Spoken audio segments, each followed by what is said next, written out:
নতুন বছরে সবাইকে হ্যাপি নিউ ইয়ার। 2025 সালটা সবার খুব খুব ভালো কাটুক। সবাই সবার বাবা মাকে ভালো রেখো, সুস্থ রেখো।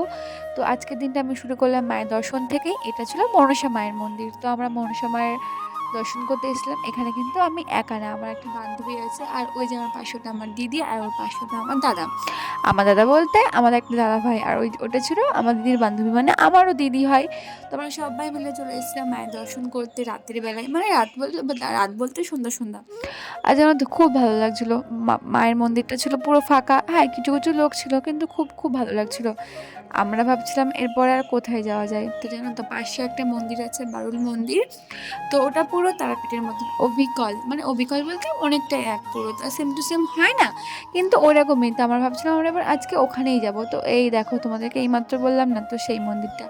তো দেখো কত সুন্দর, আমার না এগুলো দেখে না অনেক মনটাই ভালো হয়ে যায়, জানো তো। তো দেখো কত মানুষ এসেছে, এখানে দেখো সবাই পুজো দিতে এসেছে। না অনেকেই আছে আমার মতন যে মায়ের দর্শন করতে এসেছে, প্রথম দিনটা মায়ের দর্শন থেকে শুরু করেছে। তো এই যে রাধাকৃষ্ণ ঠাকুর, কত ভালো লাগে বলো। আর এই যে আমাদের সবার তারা মা, সবাইকে ভালো রেখো মা, সুস্থ রেখো। তো আমি একটু এদিক ওদিক ঘুরছিলাম।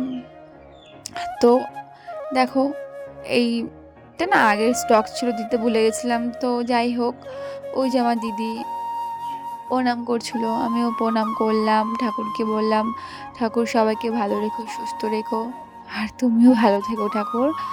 তো আজকের ভিডিওটা এমনিই ছিল।